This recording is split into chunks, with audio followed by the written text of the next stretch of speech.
Neste momento, antes de iniciarmos o estudo da palavra de Deus, queremos orar. Oremos ao Senhor. Pai querido que estás nos céus, na tua presença estamos mais uma vez como teus filhos e filhas. Como é bom ter um pai a quem pedir, um pai a quem agradecer, um pai que nos protege, que nos ama, cujos olhos estão sobre nós, fazendo-nos de nós objetos especiais da sua proteção. Derrama o Espírito Santo sobre os meus irmãos, sobre as minhas irmãs. Derrama o Espírito Santo sobre todos os teus filhos ao redor do mundo. Ouve as orações deles. Atende os pedidos que estão sendo feitos neste momento. Cura os teus filhos que estiverem enfermos. Cura aqueles que estiverem viciados e dominados e escravizados por vícios, Pai. Liberta-os pelo poder e em nome de Jesus Cristo. Converte os corações daqueles que ainda não se dobraram diante de Jesus Cristo. Que o Senhor ouça as orações, as intercessões das esposas pelos seus maridos, dos pais pelos seus filhos. Ouve a nossa oração, Pai querido. Derrama sobre nós o Espírito Santo neste momento ao abrirmos a Tua palavra. Que o Senhor fale ao nosso coração através da Tua palavra, Pai. Que fale o Espírito Santo ao nosso coração e não palavras humanas, mas Deus atue em nossa mente para que possamos entender o tempo em que estamos vivendo. É em nome de Jesus que pedimos e agradecemos. Amém, Senhor. Meus queridos, a mensagem de hoje, o título, Cristo está vindo e vem para vencer. Quem me deu esse título foi a minha esposa. Minha querida esposa Leila. Estávamos juntos ouvindo aquela música de coral com o som de trombetas. Enquanto estávamos ouvindo aquela música, a minha esposa emocionada disse: Samuel, pregue sobre este tema no próximo sábado. Cristo está vindo e vem para vencer. Eu louvo a Deus pela esposa que Ele me deu, junto comigo neste santo ministério, estamos juntos. Eu louvo a Deus pela filha e pelo filho que Deus me deu, estamos juntos neste ministério, estamos juntos pregando a mensagem de Deus, a família toda, genro, nora, netos, filho, filha e esposa, estamos juntos, louvado seja Deus. Este é o maior tesouro que Deus me deu na terra, é a minha família, que eu quero apresentá-la diante de Jesus Cristo quando Ele vier, em poder e glória. Eu quero falar para Jesus: eis-me aqui, Senhor, com os filhos, com os netos que o Senhor me deu. Queremos subir para o céu em família. Queridos, Apocalipse capítulo 6. Apocalipse capítulo 6, nós vamos estudar hoje muitos textos da Bíblia. Apocalipse capítulo 14, Apocalipse capítulo 19, vocês vão ter a sua Bíblia na mão, tenham a Bíblia na mão, tenham também um caderninho na mão e vão anotando tudo. Eu quero ler inicialmente com vocês Lucas capítulo 21, Lucas capítulo 21, abra sua Bíblia. Lucas capítulo 21, vamos iniciar lendo este capítulo de Lucas, capítulo 21, verso 25 em diante. E haverá sinais no sol e na lua e nas estrelas. Está certo? Haverá. E você vai ver. Não, pastor, mas isto já se cumpriu. Você viu? Não viu, não é? Aquilo que se cumpriu lá em 1755, 1780, 1833, tudo bem. Preparando o mundo para o juízo celestial de 1844. Mas agora, Jesus está falando que agora você vai ver estes sinais. Esta geração que assistir estes sinais também assistirá à segunda vinda de Jesus. Aleluia! Vou ler então. Haverá sinais no sol, na lua, nas estrelas e na terra angústia das nações. As nações estarão em angústia. Será que hoje as nações estão em angústia, meu querido irmão? Minha querida irmã, meu querido amigo, em Cristo Jesus? Poderíamos dizer que esta profecia está se cumprindo em nossos dias, que as nações estão em angústia, em perplexidade, em ansiedade, em insegurança, nações conturbadas. As nações terão angústia e em perplexidade pelo bramido do mar e das ondas. As regiões mais caras de apartamentos são as regiões litorâneas, beira-mar. Mas, queridos, não é para lá que você deve ir. Há pessoas que estão planejando sair das grandes cidades e irem para regiões litorâneas. Não, meu irmão. Ao sairmos das grandes cidades, nós deveremos ir para o campo, longe do mar, longe destas regiões litorâneas. Por quê? Haverá, sim, um momento em que os homens, em perplexidade, ficarão pelo bramido do mar e das ondas. O mar vai avançar sobre a terra, ondas gigantescas. Elas vão avançar sobre a terra, ocupando toda esta região litorânea. Por isso diz aqui, em perplexidade pelo bramido do mar e das ondas. Homens desmaiando de terror, diz aqui, verso 26. Hoje nós estamos vivendo estes dias de conturbação, de confusão. Queridos, não poderíamos pregar no melhor tempo esta mensagem. O melhor tempo para pregar esta mensagem é hoje, porque está se cumprindo diante dos nossos olhos homens e mulheres desmaiando de terror, na expectação das coisas que sobrevirão, esta insegurança, esta incerteza do que está por vir. Tudo está confuso. Homens desmaiando de terror na expectação das coisas que sobrevirão ao mundo. Já vieram sobre o mundo, porquanto as virtudes do céu serão abaladas.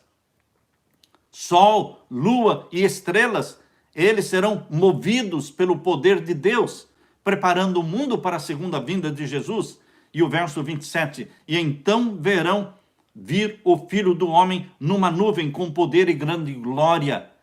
Aqui está dizendo que você vai ver todos esses sinais, e você vai ver o sinal do Filho do Homem vindo na nuvem com poder e grande glória. Você verá, meu querido irmão. Nós somos a geração do tempo do fim. Nós somos a geração que vai assistir à volta de Jesus. Eu não tenho medo de falar isso. Eu tenho certeza absoluta que esta é a última geração. Jesus está voltando. Tudo o que está acontecendo são passos de um Deus que está voltando. Eu posso afirmar com toda segurança de que isto vai acontecer em nossos dias. Não acredite naqueles pregadores que vão querer acalmar os seus ânimos, dizendo, não é tempo ainda. Não é tempo de você ir morar no campo. Não é tempo ainda da volta de Jesus. Muita coisa ainda vai acontecer. Ainda não é o fim. Chegou o fim, meu querido irmão. Chegou o tempo do fim. A minha esposa e eu, minha família, estamos vivendo aqui nos Estados Unidos há 23 anos. E Deus nos disse, Samuel, é a hora de você voltar. Eu já moro numa chácara distante, meia hora de uma cidadezinha bem pequena. Mas ele disse, é hora de você voltar, Samuel. Deus convenceu a mim, Deus convenceu a minha esposa, Deus convenceu os meus filhos. E todos em família estamos pensando o mesmo, voltar para o Brasil, ir para um lugar bem distante, bem isolado. Pai querido, eu quero agradecer ao meu Pai querido, ao meu querido Jesus, que nos guia. Aqueles que querem saber a vontade de Deus, saberão a vontade de Deus.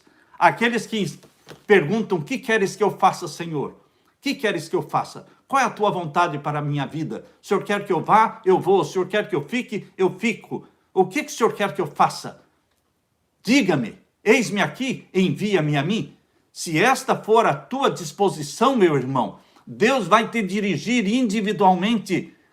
Deus vai dirigir você individualmente. Eu não sou exemplo para ninguém, você não é exemplo para ninguém, porque Deus dirige individualmente aos seus filhos.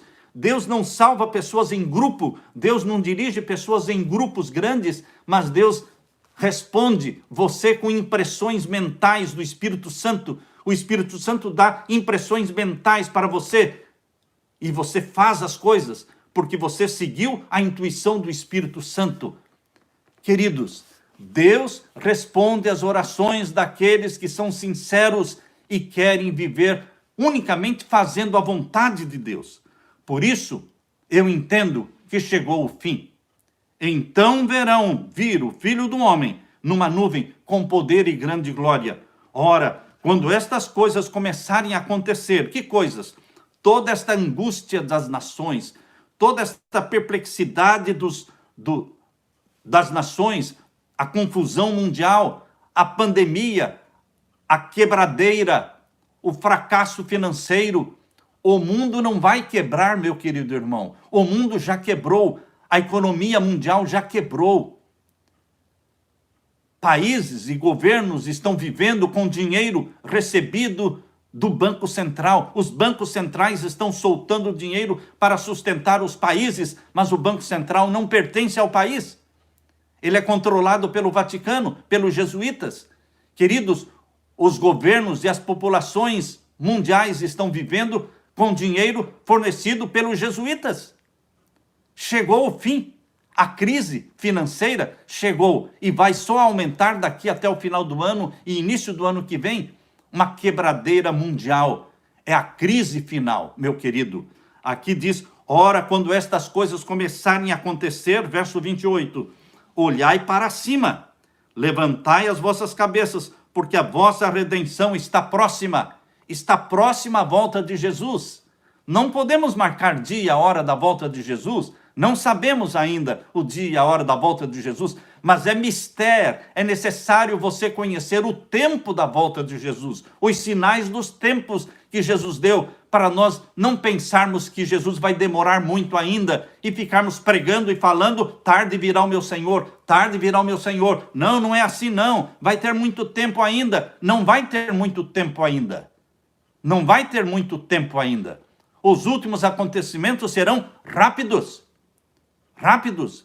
Deus tem dado sonhos para as pessoas.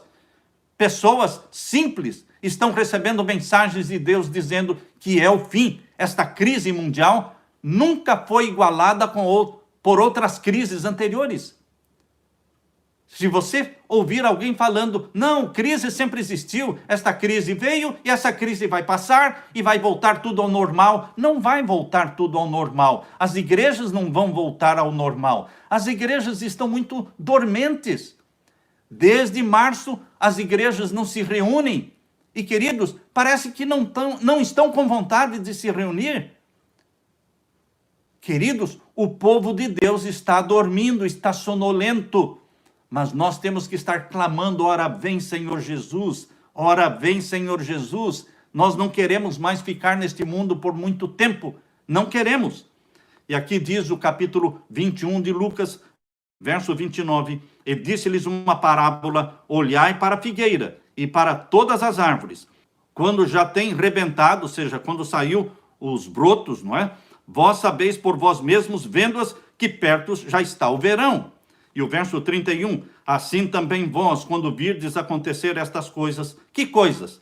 Sinais no sol, na lua, nas estrelas, e isso vai acontecer, como está anunciado no 6º selo de Apocalipse 6, versos 12 a 15.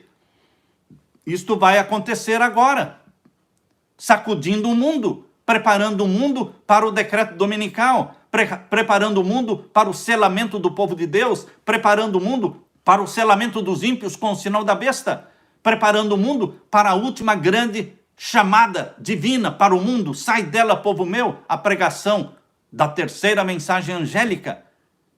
Queridos, assim vós também, quando virdes todas estas coisas acontecerem, sabei que o reino está perto. O reino de Deus está perto. Em verdade vos digo que não passará esta geração até que tudo aconteça. Não está falando da geração de 200 anos atrás. Não está falando da geração de 100 anos atrás. Está falando desta geração que vai assistir o sinal no sol, na lua e nas estrelas e ondas altíssimas invadindo a geração. Até que tudo aconteça. Passará o céu e a terra, mas as minhas palavras não hão de passar. Esta é a mensagem que Deus pediu para eu pregar para você hoje. Quando a minha esposa pediu, Samuel, pregue o título da mensagem, Samuel, Cristo está vindo e vem para vencer. Jesus só é vitorioso, meu irmão. Jesus só é vitorioso desde o céu. Jesus venceu a Satanás expulsando-o de lá. Jesus Cristo nasceu na terra, tornou-se um de nós e venceu a Satanás nos 33 anos de vida na terra. Venceu a Satanás na cruz morrendo sem pecado pelos nossos pecados. Venceu a Satanás na manhã do primeiro dia, ressuscitando da morte, deixando o túmulo vazio, subiu ao céu e ele prometeu: eu vou voltar outra vez. Jesus prometeu. Abra sua Bíblia em João capítulo 14. Antes de Jesus subir para o céu, ele deixou a promessa que consolou o coração dos discípulos e consola o meu coração. Ó bendita esperança da volta de Jesus. Benditas palavras ditas por Jesus aqui em João capítulo 14, versos 1 a 3. Palavras que me confortam. Nós sabemos de cor estas palavras. Desde a minha meninice eu sei estas palavras de cor. Nunca fiz propósito de decorar, mas de tanto ler, de tanto repetir, elas ficaram de cor. João 14, 1 a 3. Não se turbe o vosso coração. Não se preocupe, não se angustie. Creia em Deus. Creia também em mim. Na casa do meu pai há muitas moradas. Se não fosse assim, eu vou-lhe teria dito: eu vou preparar-vos lugar. Jesus já foi preparar lugar. Falta ele voltar para nos levar. E aqui diz o verso 3. E se eu for e vos preparar lugar, virei outra vez. Ele ainda não veio, mas ele vai. Queridos, mais de 300 vezes a promessa da segunda vinda de Jesus é nos dada somente no Novo Testamento. Ele voltará com poder e glória e nos levará vos levarei para mim mesmo, ele disse, para que onde eu estiver, vós também estejais. Queridos, esta promessa de Jesus Cristo vai se cumprir em nossos dias. Em nossos dias. Em Apocalipse capítulo 6, queridos, Jesus é mostrado como o cavaleiro do cavalo branco. E o cavaleiro do cavalo branco, ele saiu vitorioso e para vencer. Abra sua Bíblia em Apocalipse 6, versos 1 e 2. Apocalipse 6, versos 1 e 2. E havendo o cordeiro aberto um dos selos, o primeiro, olhei e ouvi um dos 4 seres viventes que dizia em voz de trovão: vem e vê. E olhei, e eis um cavalo branco, e o que estava sentado sobre ele tinha um arco, e foi-lhe dado uma coroa, e saiu vitorioso e para vencer. Jesus é o cavaleiro que saiu vitorioso e para vencer. Cristo está vindo e vem para vencer. Ele é o vitorioso. Queridos, Jesus só conheceu vitórias.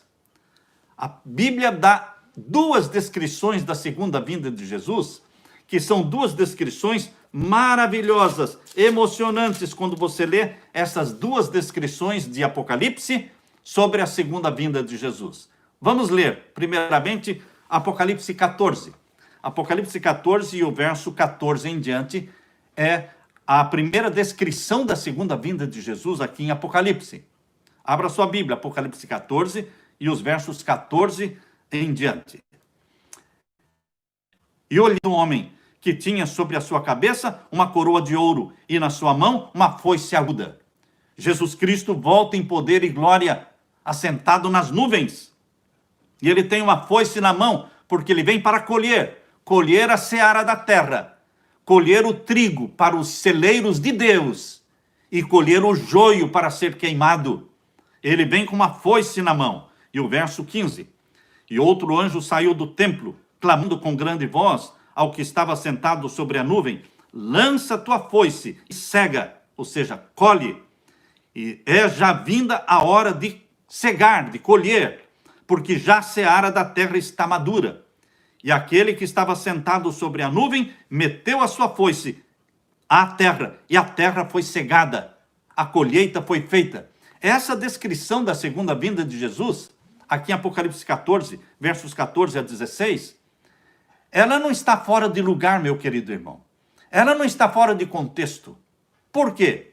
Porque antes do verso 14, vem os 13 versos do capítulo 14. Capítulo 14, de 1 a 13, fala dos 144 mil. Capítulo 14, verso 1 a 5, os 144 mil. Os discípulos de Jesus, 144 mil discípulos de Jesus, que serão batizados pela chuva serôdia do Espírito Santo, e vão pregar o sermão que Jesus escreveu, que está no verso 6 até o verso 13. Este é o sermão que eles vão pregar do verso 6 do capítulo 14 de Apocalipse até o verso 13, as 3 mensagens angélicas. Chegou a hora do juízo, caiu Babilônia, e se alguém adorar a besta e receber o seu sinal na mão ou na testa, beberá do vinho da ira de Deus também, sem mistura. E aqui o verso 12 diz, aqui está a paciência dos santos, os que guardam os mandamentos de Deus e têm a fé de Jesus. Queridos, depois de anunciada as 3 mensagens angélicas, depois de preparado o mundo para a segunda vinda de Jesus, então Deus descreve a segunda vinda de Jesus do verso 14 em diante. Jesus não vai voltar antes que estas 3 mensagens angélicas sejam pregadas de forma poderosa pelos 144 mil que estão aqui. Este é o contexto do capítulo 14. 144 mil, meus queridos, não são 145, não são 200 mil e também não é 1 milhão. 144 mil para Deus é 144 mil, assim como 7 para Deus é 7, assim como 10 para Deus é 10, assim como 12 portas da Nova Jerusalém para Deus são 12 portas, 4 anjos para Deus são 4 anjos, os números para Deus são literais. Tem simbolismos? Tem, mas eles são literais. Então são 144 mil que entendem as mensagens, as 3 mensagens angélicas e que vão pregar no poder do Espírito Santo estas 3 mensagens. E uma grande multidão que está em Babilônia. Uma grande multidão que ninguém pode contar, porque é o maior número de salvos que ainda está em Babilônia. Vai se unir. Não há uma placa de igreja. Queridos, não nos preocupemos com placas de igrejas. Este grande grupo de filhos e filhas de Deus espalhados por todas as igrejas que se chamam e se compõem como Babilônia, eles vão se unir aos que guardam os mandamentos de Deus e têm a fé de Jesus. Meus queridos, Jesus Cristo não vai voltar antes que esta grande conversão aconteça. Jesus vem, Cristo está vindo e vem para vencer. Ele é o vitorioso. A outra descrição que eu quero ler para vocês está em Apocalipse capítulo 19. Esta é a outra descrição da volta de Jesus. Apocalipse capítulo 19, verso 11. Mas percebam, assim como lá no capítulo 14, antes de descrever a segunda vinda de Jesus no verso 14, capítulo 14, verso 14, antes de descrever a segunda vinda de Jesus, mostrou o quê? As 3 mensagens angélicas que devem ser pregadas. A primeira falando, chegou o juízo. E a segunda fala de Babilônia. E a terceira fala de Babilônia também. A besta e a imagem da besta e o sinal da besta. Agora, aqui no capítulo 19, antes de descrever a segunda vinda de Jesus, no verso 11 em diante, fala da destruição de Babilônia. No capítulo 19, verso 1 em diante, fala da destruição de Babilônia. Leia aí comigo, capítulo 19, verso 1. E depois destas coisas ouvi no céu como uma grande voz, de uma grande multidão que dizia, aleluia, salvação, glória e honra e poder pertencem ao Senhor nosso Deus, porque verdadeiros e justos são os seus juízos, pois julgou, está falando de juízo sobre Babilônia. Aquela primeira mensagem angélica, chegou a hora do juízo, caiu Babilônia. Aquelas mensagens foram pregadas. Por isso agora pode ser falado o que está no verso 2, capítulo 19, verso 2. Porque verdadeiros e justos são os seus juízos, pois julgou a grande prostituta, aquela que deu a beber a todas as nações do vinho da sua prostituição. Julgou a grande prostituta que havia corrompeu a terra. O poder papal e o protestantismo apostatado, eles se unem em torno da santificação do domingo, eles se unem em torno da imortalidade da alma. Estas duas mensagens espúrias, estas duas doutrinas falsas, que não têm nenhum apoio bíblico, que é a imortalidade da alma, porque a Bíblia diz que a alma que pecar, essa morrerá. Não tem nada imortal no ser humano. Nós somos mortais. Só vamos receber a imortalidade na segunda vinda de Jesus. Esta é a primeira doutrina falsa. E a segunda doutrina falsa é a santificação do domingo. Estas duas doutrinas que não têm apoio bíblico estas duas doutrinas unem o protestantismo apostatado com o romanismo, com o Vaticano. E quem faz esta união? O cimento que une o romanismo, o Vaticano, com o protestantismo apostatado. Existe um abismo aqui, mas este abismo foi transposto através do espiritismo, através dessa tríplice aliança: Vaticano, espiritismo e protestantismo. Eles se unem. Agora, no tempo do fim, essas três forças estarão unidas. Esses são os três espíritos imundos que estão lá na sexta praga, não é? Na sexta praga de Apocalipse, capítulo 16. Portanto, queridos, aqui fala no capítulo 19 de Apocalipse, estamos lendo o verso 2. Porque verdadeiros e justos são os seus juízos, pois julgou a grande prostituta, que havia corrompido a terra com a sua prostituição, com as suas falsas doutrinas. E das mãos dela vingou o sangue dos seus servos. Ela matou os mártires de Deus. Mas agora ela está julgada. E o verso 3. E outra vez disseram, aleluia, e o fumo dela. Babilônia é destruída. Babilônia é destruída. Roma é destruída. O Vaticano é derrubado. E, queridos, do fumo dela, o fumo dela sobe para todo sempre. E os 24 anciãos. Olha a cena aqui, meus queridos. A cena que Deus montou no céu. A cena que Deus montou dentro da Nova Jerusalém. A cena que Deus montou dentro do santuário celestial. É o Santíssimo do Santuário Celestial, onde tem esta cena que vem lá de Apocalipse capítulo 4. A primeira vez que esta cena aparece em Apocalipse 4, e ela se estende, ela dura por todo o livro do Apocalipse. E aqui, depois de julgada e condenada e destruída Babilônia, mostra de novo a cena final. Verso 4, capítulo 19, verso 4. E os 24 anciãos e os 4 seres viventes prostraram-se e adoraram a Deus assentado no trono. De onde vem esta cena? Deus assentado no trono, 24 tronos e 4 seres viventes ao redor do trono. De onde vem essa cena? Lá de Apocalipse 4. É o Santíssimo do Santuário Celestial.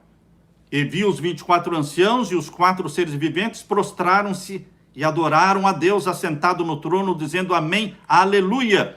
E saiu uma voz do trono que dizia, louvai ao nosso Deus, vós todos os seus servos, e vós que o temeis assim pequenos como grandes. E ouvi como que a voz de uma multidão, e como que a voz de muitas águas, e como a voz de grandes trovões, que dizia, aleluia. Quantas vezes a palavra aleluia aparece aqui? 4 vezes a palavra aleluia aparece aqui, nestes poucos versos do capítulo 19 de Apocalipse. Pois já o Senhor Deus Todo-Poderoso reina. Regozijemo-nos. Acabou o juízo. Acabou o juízo. Babilônia está destruída. Por isso sobe o seu fumo. O povo de Deus foi julgado, selado, salvo. E agora o verso 7. Regozijemo-nos. O que é que você e eu temos que fazer? Nos regozijar. Alegremo-nos. O povo de Deus não é triste, não é cabisbaixo, não é deprimido, não é fracassado. O povo de Deus é alegre, é otimista, é vitorioso, mente de vitorioso. Cristo veio para vencer. Cristo está vindo e vem para vencer. Ou seja, é vitória. A mente de vitória de Jesus é implantada em você também. E você tem uma mente de vitorioso. Os filhos de Deus ungidos pelo Espírito Santo, eles não serão vistos dizendo, eu não consigo, eu não posso vencer isso, eu não posso abandonar esse vício, eu não consigo me libertar desse pecado. Não, meu querido irmão, de maneira alguma. Você que tem a mente de Jesus, você tem uma mente de vitorioso. Eu posso todas as coisas em Cristo que me fortalece. Filipenses 4,13. Posso todas as coisas em Cristo que me fortalece. Em nada vamos dizer, eu não posso, eu não consigo, não tenho forças. Como não? Quem é o seu Deus? Quem é o seu Deus? O meu Deus é o Todo-Poderoso. É o Deus do impossível. É o Deus que faz coisas absurdas. de maravilhosas que são. Por isso, regozije-se, alegre-se e demos glória a ele, porque vindas são as bodas do Cordeiro. A segunda vinda de Jesus vai ocorrer. E Jesus vai arrebatar a sua igreja para o céu. E nós vamos participar das bodas do Cordeiro. Vamos ser servidos por Jesus Cristo. Lá vamos comer do pão sem fermento. E lá vamos beber do suco da vida, representando o sangue de Jesus. Jesus participou da ceia com os discípulos antes de morrer. E ele disse: não mais comerei deste pão, não mais beberei deste vinho, até aquele dia, quando de novo convosco participarei no reino do meu Pai. Vai chegar esse dia, muito em breve, as bodas do Cordeiro, porque vindas são as bodas do Cordeiro, e já sua esposa, você se aprontou, eu estou pronto, eu estou me aprontando, eu estou confessando os meus pecados todos os dias, eu estou buscando o batismo do Espírito Santo todos os dias, eu estou dizendo: ora vem, Senhor Jesus, chega, dá um basta na história do pecado, volte logo, Jesus, apressa-te, poupa o teu povo. Meu querido irmão, a mensagem aqui diz: já sua esposa se aprontou. Ou você é daqueles que está dizendo: não ainda, Senhor, não vem ainda, eu não estou pronto. Por que não está pronto? Qual é o pecado que você não quer confessar? Qual é o pecado que você não quer abandonar? Qual é o filme que você ainda quer assistir? Quando é que você vai dizer: basta, não quero mais assistir filmes? Você precisa tomar essa decisão. Você precisa romper com esta máquina, com essa indústria de filmes que só preparam pessoas para o inferno, não preparam pessoas para o céu. Temos que romper com os pecados que nos amarram na terra. Por isso nós temos que dizer: já sua esposa se aprontou. Ó meu Senhor Jesus, eu já confessei os pecados que eu conheço.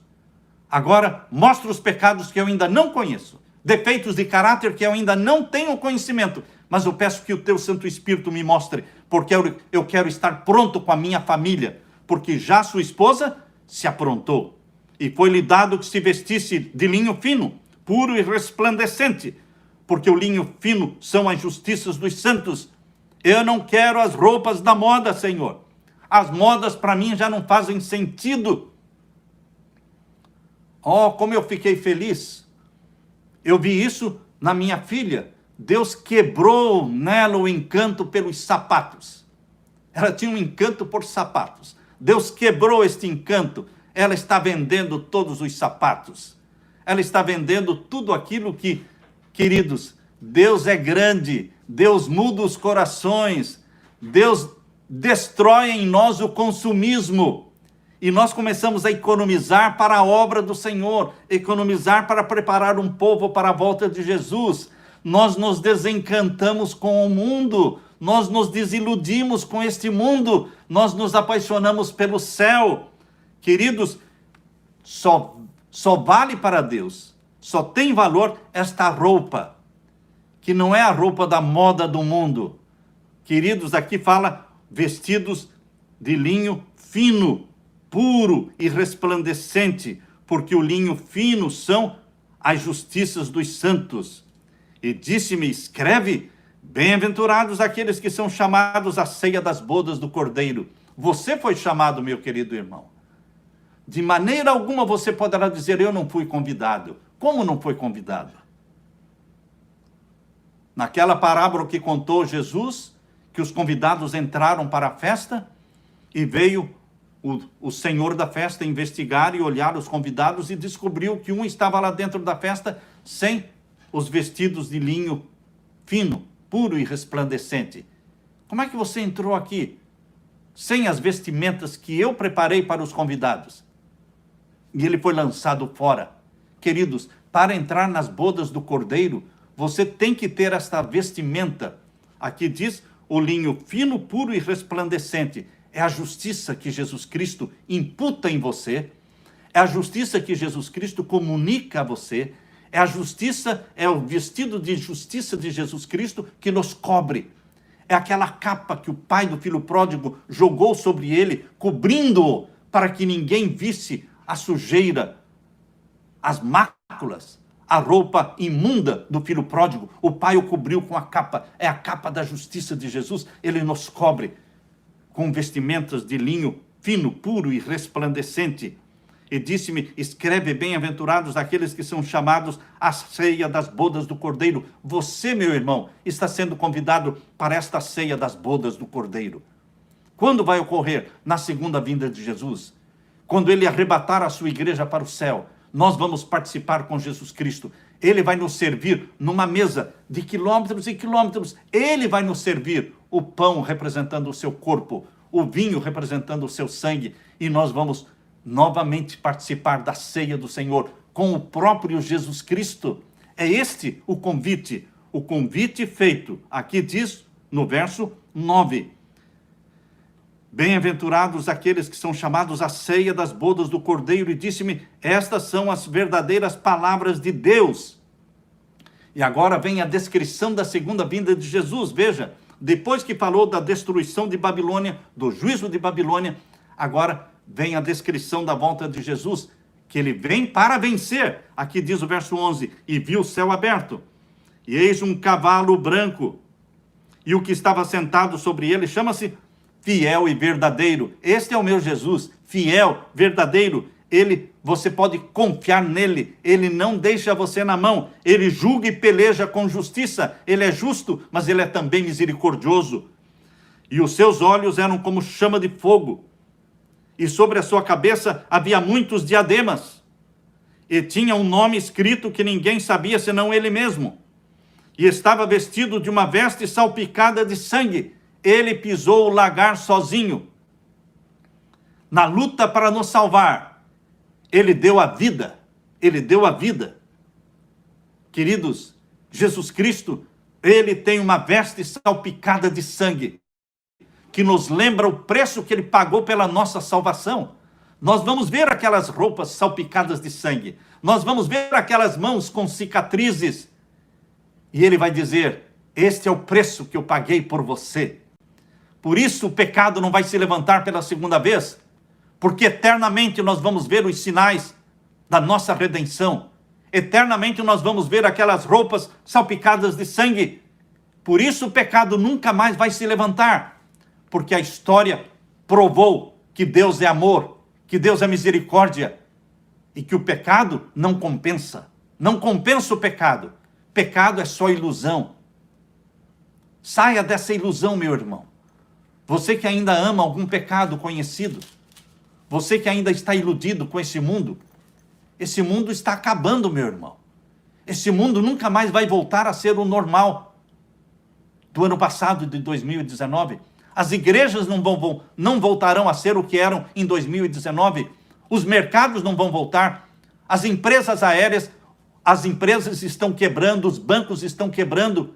É uma quebradeira mundial, preparando o mundo para a nova ordem mundial, para a imposição do decreto dominical. Por quê? Satanás vai usar toda essa desgraça do mundo para lançar a culpa naqueles que guardam os mandamentos de Deus. Satanás dirá que todas essas desgraças do mundo, ele vai convencer os governantes e líderes religiosos de que toda a desgraça do mundo, a crise financeira, tudo isso está acontecendo por causa de um povo que insiste em guardar o quarto mandamento da lei de Deus, o santo sábado bíblico.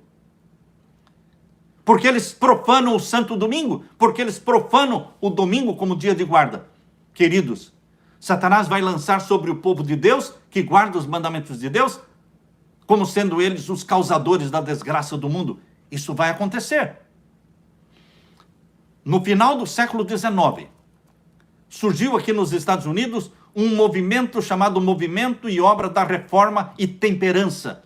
Eles defendiam a temperança, um movimento justo, digno, abençoado, porque condenava a venda de bebidas alcoólicas. E esse movimento a favor da reforma e da temperança e da saúde estava associado com a santificação do domingo. Interessante, queridos. Isso é descrito no livro O Grande Conflito, página 587. Na página 587 se descreve esse movimento de reforma e temperança nos Estados Unidos, mas os mesmos que defendiam o movimento da reforma e temperança também defendiam a santificação do domingo. Queridos, a história se repete. Hoje, nós estamos vendo a encíclica papal Laudato Si. Ela tem ali os seus capítulos defendendo o quê? A ecologia. Quem pode falar contra a ecologia? A ecologia é um movimento saudável, bom, digno, que nós só podemos apoiar.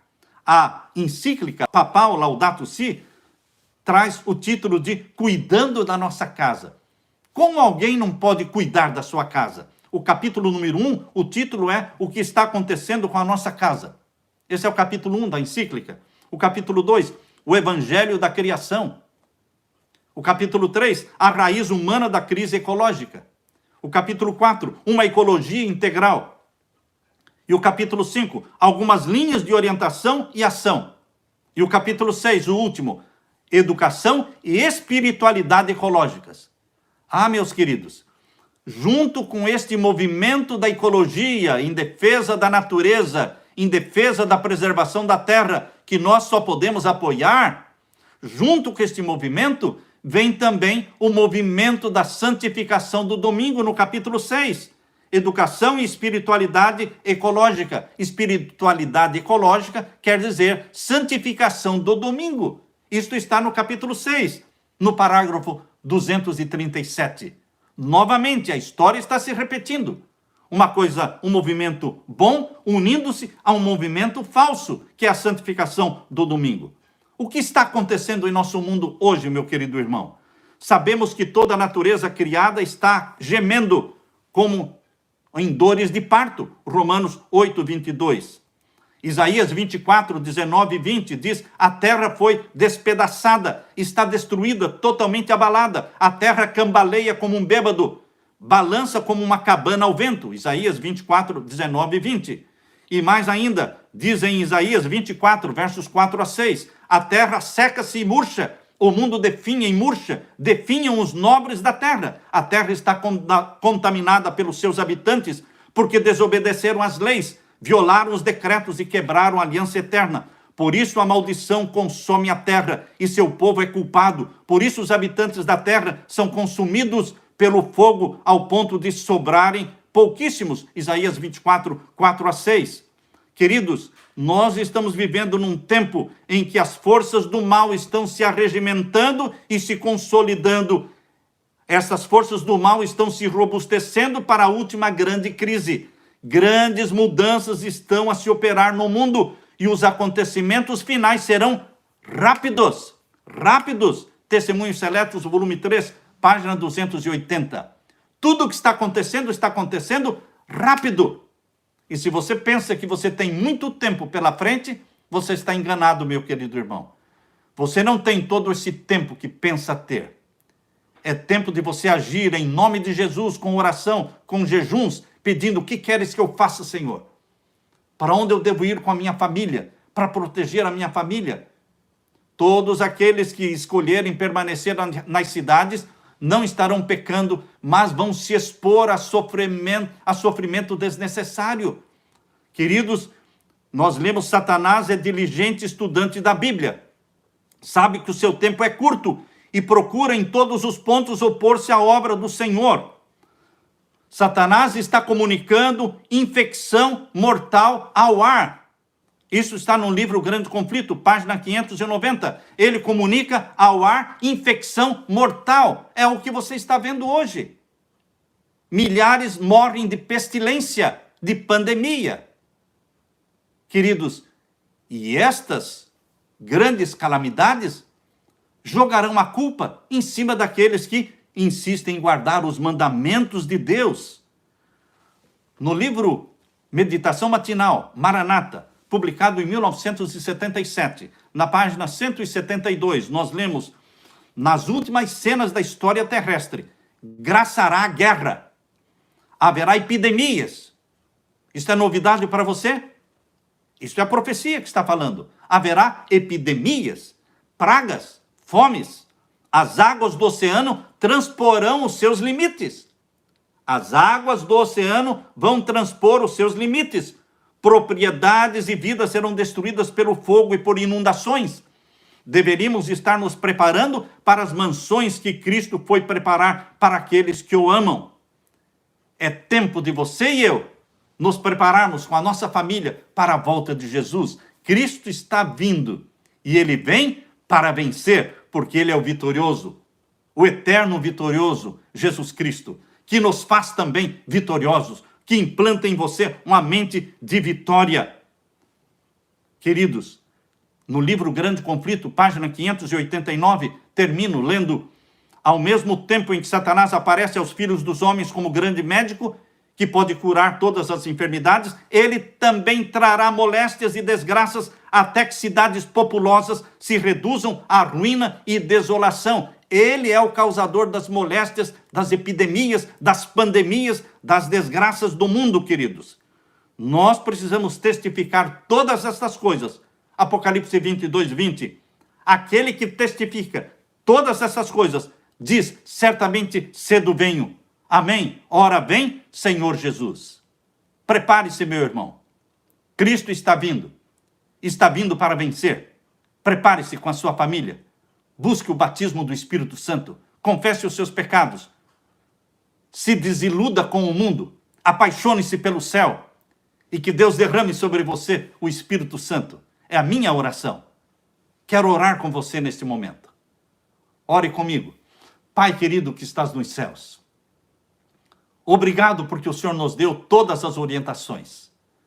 Obrigado porque a volta de Jesus Cristo será surpresa para os ímpios, não será surpresa para os filhos e filhas de Deus que estão estudando a Bíblia e estão confessando seus pecados. O Espírito Santo nos mostra que é chegado o momento da volta de Jesus. Desperta a tua igreja morna, desperta a tua igreja de Laodiceia, desperta os teus filhos, querido Pai, convence-nos dos nossos pecados, para que confessemos os nossos pecados, e que o Senhor derrame sobre nós o Espírito Santo. Prepara-nos para os dias em que estamos vivendo, Pai querido. Volte logo, querido Jesus, nos buscar, o quanto antes, que os últimos acontecimentos, querido Jesus, sejam mais rápidos do que estamos imaginando, mais rápidos, porque queremos que o Senhor Jesus volte para vencer a vitória final no Armagedon, destruindo a Satanás e arrebatando a sua igreja para o céu. Ora, vem, Senhor Jesus. Esta é a nossa oração. Amém. Fique com a paz de meu Senhor Jesus. Deus derrame sobre você o Espírito Santo. Amém.